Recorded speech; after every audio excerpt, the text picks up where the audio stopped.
Hey everyone, it's Black Dog, and I'm sure you've all noticed that when I give shout outs, one of the always mentioned names is Braja, friend of mine. Actually, actually the first, now that I think about it, person to attend the very first block party that I had. Braja was active on PlayStation communities, and he currently owns a Discord community, but I'm going to let him tell you about all that. Braja, welcome, brother. Hey man, thanks for having me on, BD. You've been awesome with the communities and groups for so long, and always a positive influence on a lot of the travelers out there. So greatly, I love you, man. What you do is awesome, and your videos are great. So anyone watching this, like and subscribe. I appreciate it, man. It's definitely been something where if it wasn't for your Discord, I wouldn't have been able to get as much notice. I mean, that's severely increased my notice on the algorithm, so I definitely am appreciative. Um, you're not one of the 10,000 hour group, are you? As far as No Man's Sky.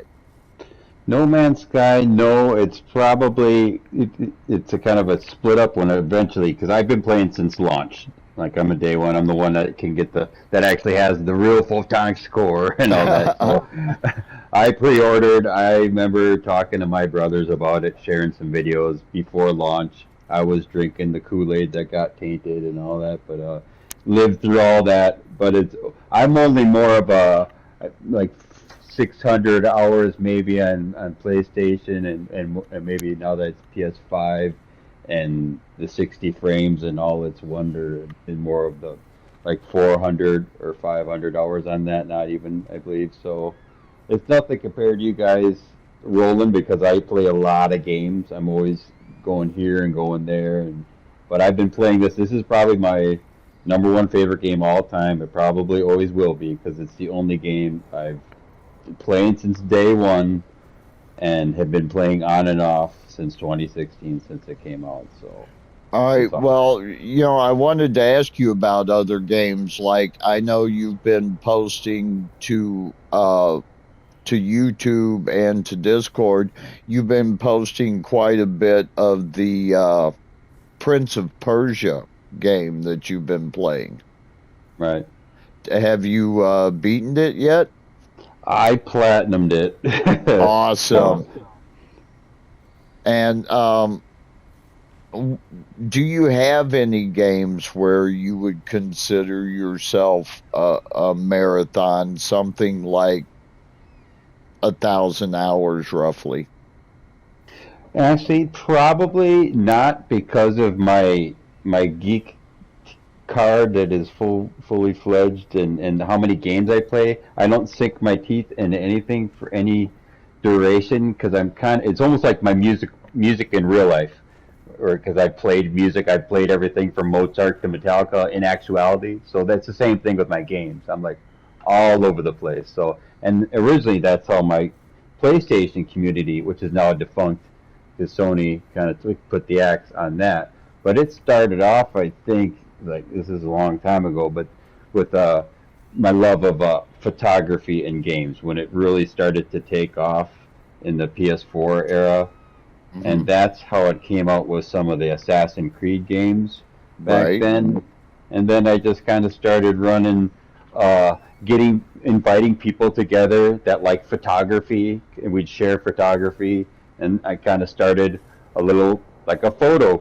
I never used like well photo contest. I kind of would call it that and have and be like, hey man, well who's got the coolest picture? And I would change it when PlayStation had communities, like the backdrop, you could have a picture, and you could have another picture representing the community.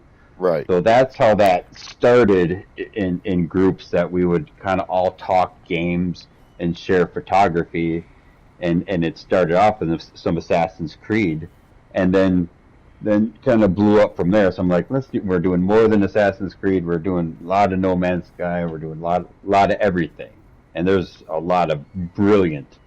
There are photo artists in my estimation because a lot of people think you're doing screenshots when you're doing photography in games, and there is way more to it than that, especially nowadays with the robust systems and photo modes that they have in games. So you're literally creating these works of art. It's not just taking a screenshot anymore. So that's how it started, and it's just been a ton of games from then until Sony decided in their infinite wisdom that, hey, we're not having enough interest in these communities, even though it was satiating at least many thousands of people, getting them together, sharing their love of games and photography and everything in between.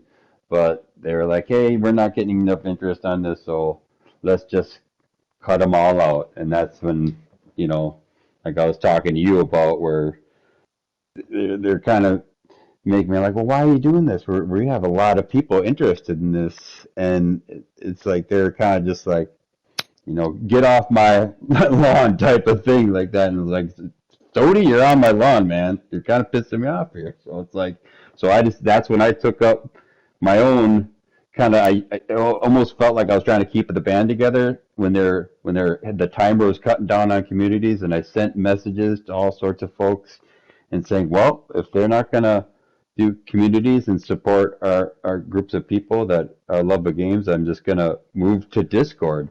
And I knew nothing about Discord at all and had to self kind of train in that. And then I just brought my group of people there, which, because I used to have like 500 plus members, and now it's just a fledgling band, like maybe 80 people on Discord. So that was the transition there.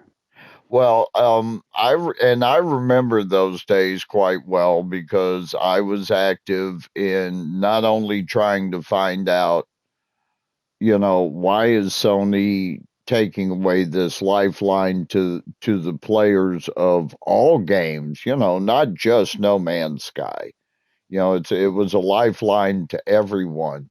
And one of the great PS4 mechanics was being able to set your own theme on your home screen. So I would go through, and that's how I found you and your community, was looking for places that I could pull screenshots to post on my home screen. Right. And yeah, so communities just killed so much. And then when I got your invite to Discord, and I'm like, oh man, I don't really want another phone app, but I don't want to lose this beautiful thing that's out there to connect with. So I go ahead and I get on the Discord. Um, how hard has it been? What kind of blessings do you get, and what kind of difficulties have you had trying to or making that switch over and learning Discord, as you said? How that must have been difficult. It was difficult actually, and for those watching, it's Braja's Gaming Community, and I know it's a strange spelling. My name basically, my tag is a made up word between me and my twin brother in real life that means brother. We just call it like Braja, so it sounds like Jaja Gabor, like Braja, Right. but that's Brajzah. Definitely not claimed anywhere in the world, which is another nice thing. But the difficulty was a lot of people, the ease and of communities on PlayStation was great because we're all there on that platform. We're all hanging and sharing screenshots was very easy and mostly intuitive and whatnot. And then when they were taking that away for the longest time, people are like, oh, I don't want to go on Discord, even though it's kind of become the de facto way of communication nowadays between all the desperate consoles and PC gaming and console gaming, and Right. especially for voice chat and things like that, where it's just the way to get everyone together. But people on PlayStation, they didn't want to do that because I don't want another app. I don't know how to use it. I don't know how to take pictures from PlayStation and put it on Discord and all the stuff I had to teach myself to do, basically. They've made it easier in recent times to do that, especially with PlayStation, where literally on your phone app you can save it real easy and then move your a picture from your cloud space or whatever, however you Uh-huh. save your photos and move it onto Discord. But I mean, that was the biggest difficulty, and that's why we like lost a lot of members, and they kind of got cast out into the ether, where that's where it was. We're like all a bunch of ants on a freaking log, and then they flushed the toilet, man. And then the freaking ants just spread to the wind. What a shitty analogy that is. But Absolutely, but absolutely true. Now, while all that was going on, let me just a moment here. I noticed that, regardless, you didn't give up. You didn't stop. So, what is it that drives Braja to keep going, to keep make that difficult transition? Oh, and I know what I was going to say, by the way. Sony has yet to fully integrate Discord as they promised they would. Um, right. so what drives you to just keep this going? Basically, I didn't, all the conversations that we had and all the beautiful art that we're sharing and talk of gaming, that's what I'm like, I want to keep this going because we're about to shut down and what's carried on in other ways, it has carried on through message threads. But I'm like, I want to keep this photography going because of what the photos I've seen people do and sharing that and having a central place has been just a place where we can, hey, let's get together because it really was like, hey, we're going to cast you guys into the winds.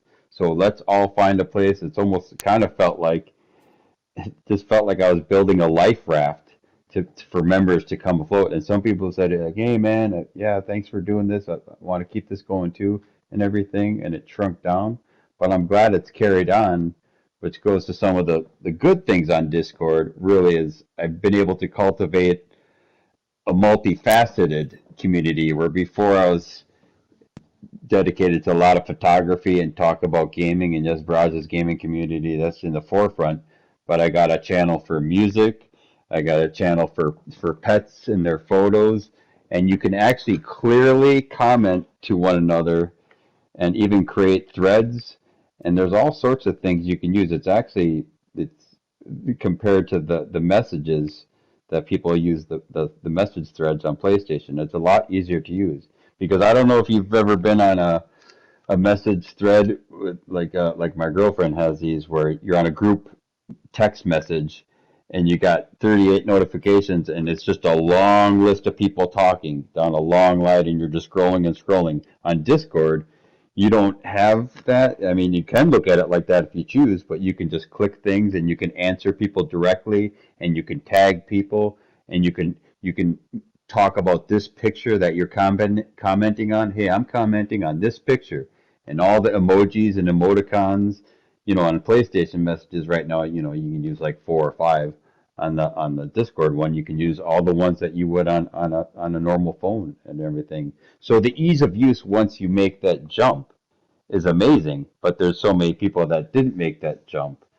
So it's unfortunate, but man, once you check it out, like it's like the amount of music that we've been able to share. Like there's one of the greatest members of all time in No Man's Sky.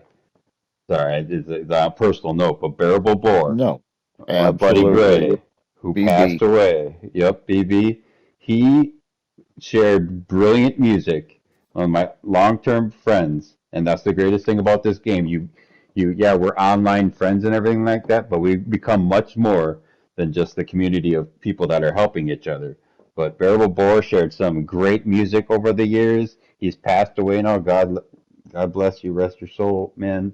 BB, you're awesome. But that's an example of a place where I started this and like, okay, let's share some music. And there's people from all corners of the world Some of us got really thick accents, and some of us is like Americans like me. I live in the shadow of, Lambeau Field or like Green Bay, Wisconsin. So I'm just America.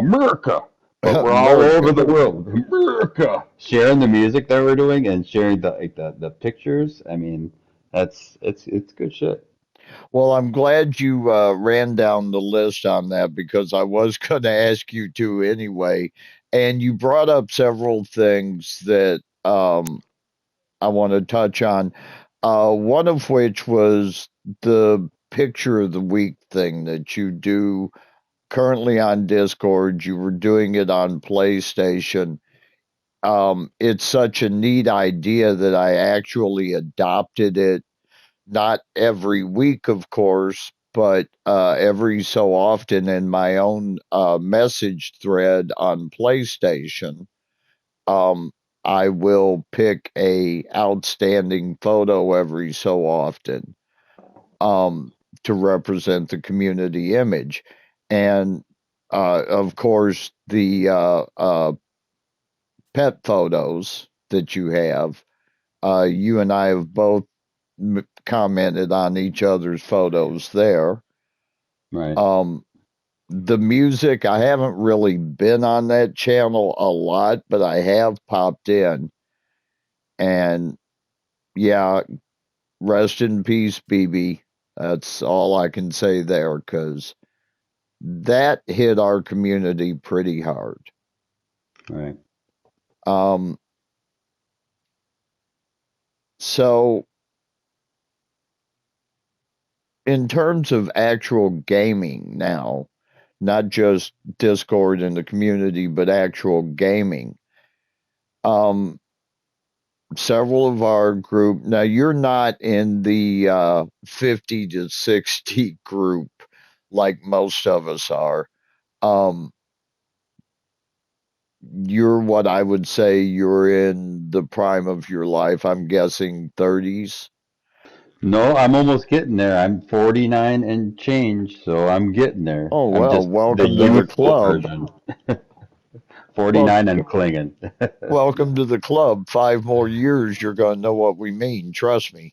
Right, right. How long are you going to keep this up? Gaming, communities, discording. How long do you see yourself going? For me, as long as I'm able, and as long as the desire is there, I've kind of in recent years tried to alter my paradigm, even when it comes to gaming, because I used to kind of be completionist, and I get on one game and I gotta finish this game or get a little bit of a trophy whore syndrome going on. But I mean, now I'm playing what beckons me and what I love, and that's why I always go back to No Man's Sky no matter what. It's the only game I always go back to. But right now, there's so many games, and I just want to play what calls to me. So, I'll just keep on doing it until that it doesn't have that desire, when it doesn't have the mystery and the adventure and the sense of exploration starts to diminish. That's where I could see myself not, but it's not going that, it's going the opposite direction now. Gaming is only getting better. The amount of things you can do in a game are only getting wider, and they're improving. And it's not the graphics that I'm talking about. It's games like No Man's Sky, which is to the outside world, when I'm trying to explain it, they kind of think, oh, is it one of those tree whacking games where I got to get a bunch of? It's like on the surface, maybe you could see that, but it's vastly more than that. No Man's Sky is literally whatever you want to do. Go do that. Talk about your Skyrims where you pick a direction and go. No Man's Sky is just like that exponentially, because there's literally, you could play it as much as you want, and there's no way you could even do a fraction of a fraction of a fraction of what the game has. So hopefully you don't have fear of missing out. Then you're screwed for this game. But I mean, I'll just keep doing it as long as it lights that fire, and we'll see what they're gonna have that light no fire coming out. So ironically, we'll see if that extinguishes anything. Do you think we're looking at a cup of Kool-Aid, as you put it, on Light No Fire? Yeah, you never know. I mean, right when he got on stage at the Game Awards, I think Sean Murray was dipping his balls in that cup of Kool-Aid a little bit too and swishing it around when he was like saying the very first open world game and he was like, "No, Sean, no, don't do it. Don't do it."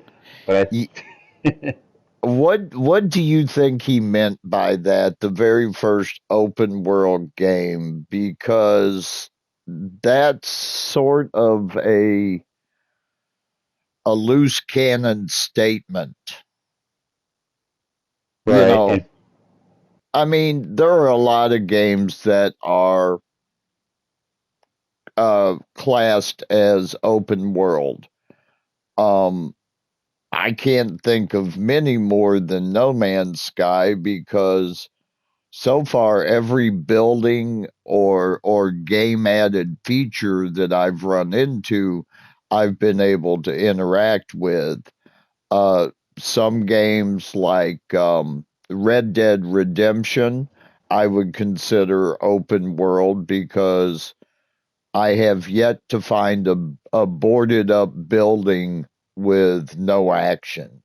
You go into Fallout, Skyrim, Bethesda games, you'll find, only a few buildings that you can go into, only certain activities that you can have reactions with. So, but they're also classed as open world. What do you think he means? Because that's been a curiosity for me. well, for Sean, it's probably literally he's such a dev mentality and a programmer point of view, where he quite literally means, and it might happen. We'll see what comes to fruition. Just a planet that is completely open that you can just do what you're going to do. We'll see how the PvP and all those types of things work, but it is like the open world, how even it procedurally generated this and that, and No Man's Sky operates a certain way, but there's maybe some kind of hiccups going on with that and some glitches in the matrix where I think the way Sean Murray is looking at the next iteration is we are going to have a fully formed world, like all the way around from pole to pole, get on, walking acre after acre, inch after inch, mile after mile of an open world, and they are really thinking. I think they can just lay the terrain for that because you'd think they would have blown their wad a little bit with No Man's Sky, but for them to go in this direction, you'd think he has some ammunition to pull something off to have more quality over the quantity is it with the geography. You Hmm. know how you got your games out there that are not exactly open world, but they're dense, like your Arkham Knights and all these types of games where the all the details, all what's going on in that, and it where it's dense is as good as where as any as I can think about. I'm thinking that he's going to try to pull off a spherical globe, an actual world that is much more dense and robust and tactile, and you have it all going on in one actually geosphere. And that's probably what he really means by it. It's like, yeah, all you guys, yeah, you can call your Horizon Zero Dawns and all this. Yeah, that's open world. But for the way Sean probably works, I don't know him and everything, but that's he probably just puts big air quotes on that. And I'm like, that ain't open. I'll give you open. And that's just my guess. So you're thinking a fully formed planetary scale planet. Right, man, just much more dense and robust systems and all sorts of parts working together that'll blow other things out of the water. All right. Well, actually, I kind of hope that's what it is. I would love to see something like that. Um, so obviously you say things are going stronger rather than slacking off in terms of gaming and such. Uh, what's your direction from here other than keep going?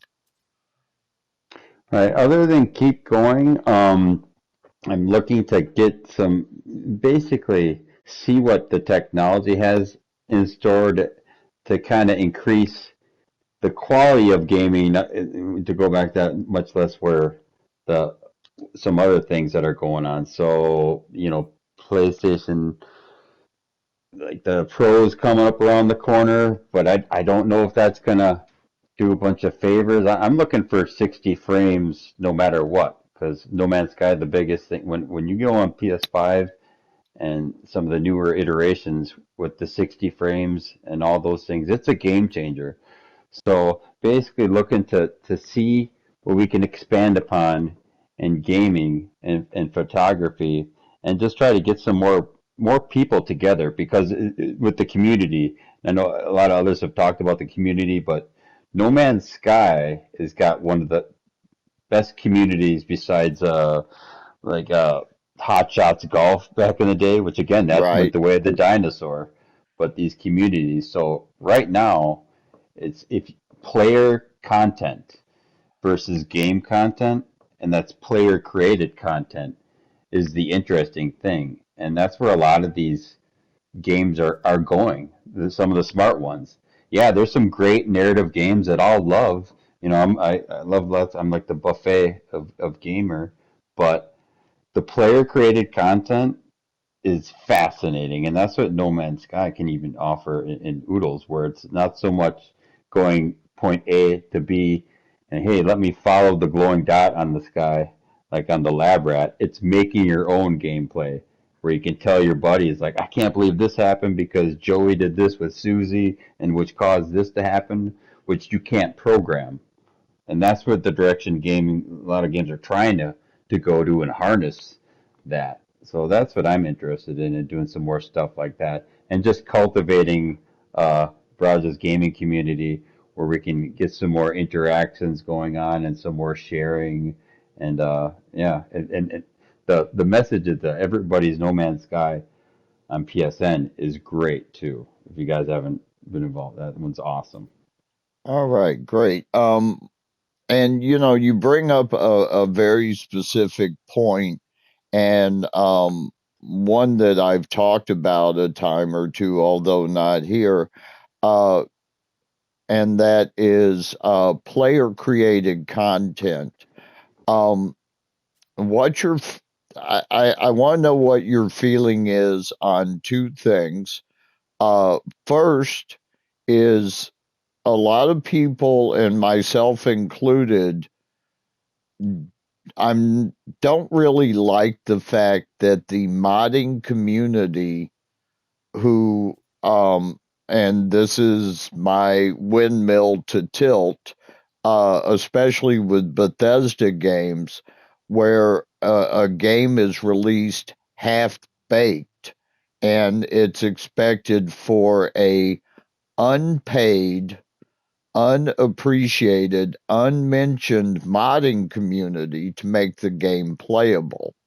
What do you think regarding that?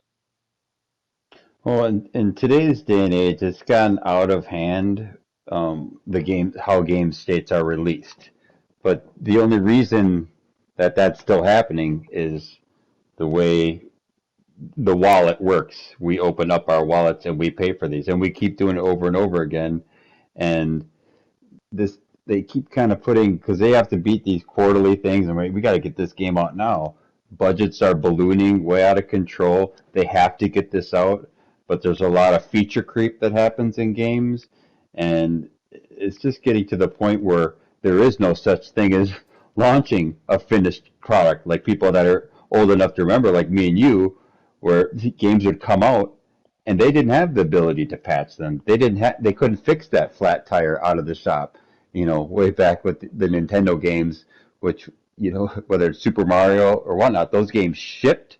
They worked day one and they worked day two, and they worked on them so they would be good out of the gates. And there is something to be said about that mentality. As much as I love PlayStation and a lot of these other games, but you aren't going to be seeing Nintendo and stuff. And I don't even play those games anymore. But a lot of those, they just ship differently. There's a different mentality. So as long as they can get away with it, it seems like they'll keep doing it. and it's damned if you do, damned if you don't, because a lot of these games I support out of the gate, and then you can kind of get burned on it. So you kind of got to do some research ahead of time and see, okay, what's going on with this one? What's going on with that one? Because a lot of the times I want to support a lot of these smaller developers that, well, like Hello Games, which got bigger. But I mean, the struggle is real and I understand why they don't ship them without falling on their face because game making is very hard. But there's Well, no absolutely. excuse. Absolutely. There's no question that game making is hard. And the average gamer, self included, has really no idea just how hard, you know. Um, I just know it's really difficult. Do you think that, say if you make a mod, Nexus for Red Dead Redemption, Nexus picks it up, makes it available. Do you think the modders should at least get some sort of compensation? Definitely, they should get compensated. And sometimes devs are going in the right direction, providing the tools.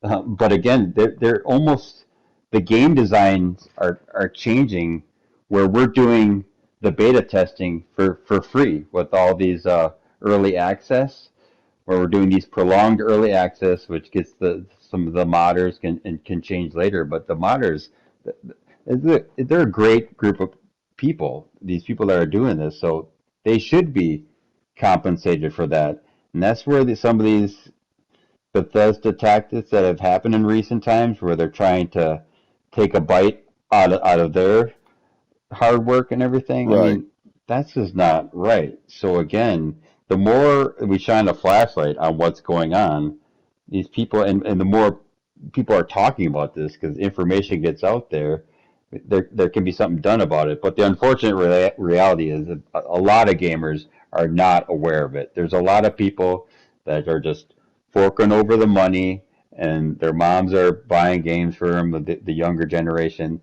they're not involved in these discussions. They're none the wiser of what's actually going on. So the more of us that are aware, and like people like myself, I contact devs directly.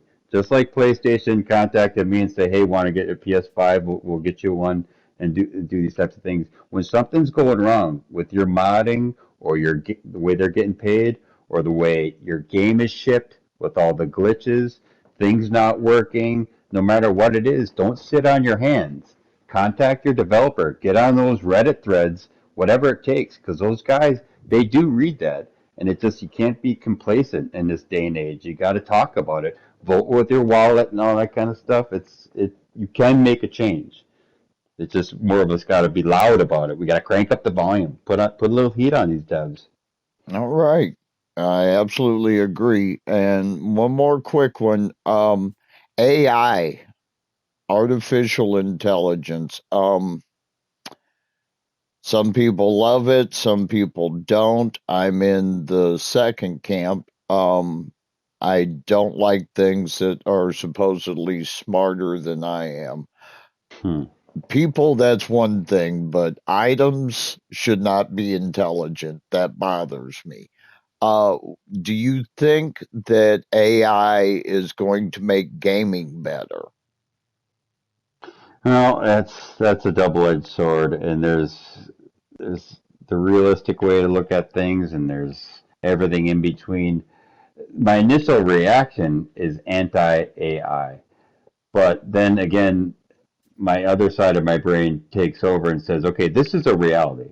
So AI is here. It's going to continue to be here, and it's going to be in games whether we like it or not. That's where I know it kind of goes against what I was saying, but it's being used already, and it's going to get more and more used. I think where it can be a benefit is when it's used as a tool, just like anything else. It's if it's a tool, but it's not.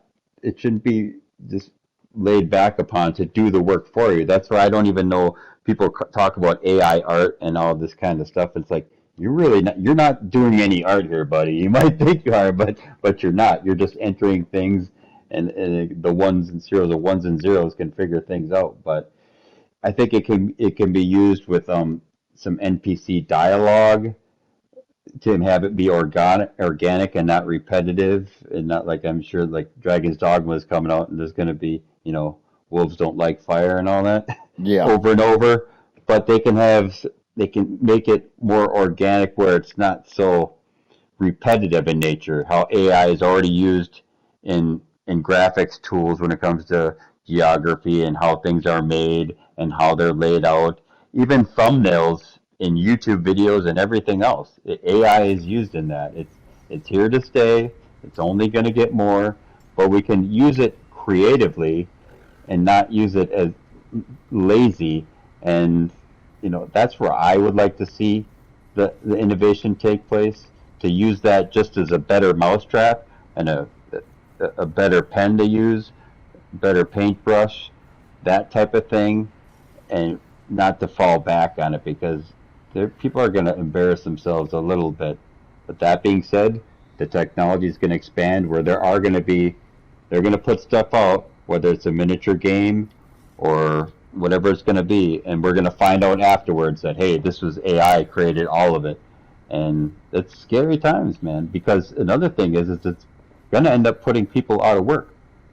But that's again the history of everything else that repeats itself. Whether the coal miner had to find another job with the advent of new technology, this is just the next cog in a series of cogs since the beginning of time, where technology is going to evolve, and it is right now. Awesome. Well, I appreciate all of your thoughts and everything. Is there anything else, any final words that you'd like to get out there? The only thing I would add is, if you're a gamer, be proud to be a gamer. Get out there and don't be ashamed of yourself. Talk some gaming with some folks you might not think that, hey man, maybe these guys don't like video games, or it's frowned upon, or it's even in recent times people are talking about, hey, I'm glad my parents gave me an instrument to play instead of playing video games. We can get past that and talk about games in the open and be like, this is an awesome thing. It's an art form in itself, and it's beautiful. And do some photography. You might surprise yourself. Just mess around with it. Share it with some friends. Share it with family. Have a good time with it. Don't be ashamed. Don't say, hey, I can't do this. I can't play this game. I can't do this. Just give it a try. It's fun. Great. Well, Braja, as always, brother, I love getting together and talking with you, and thank you very much for sitting down and getting a player perspective out there. Hey, thanks for having me on, BD. You're awesome. All right. As usual, I want to give a shout out, of course, to Braja and Braja's gaming community on Discord. My buddy Squish, who has been helping me immensely with equipment needs, and everyone's No Man's Sky on PlayStation. Hit me up in the comments, and thank everybody, and everyone have a great day.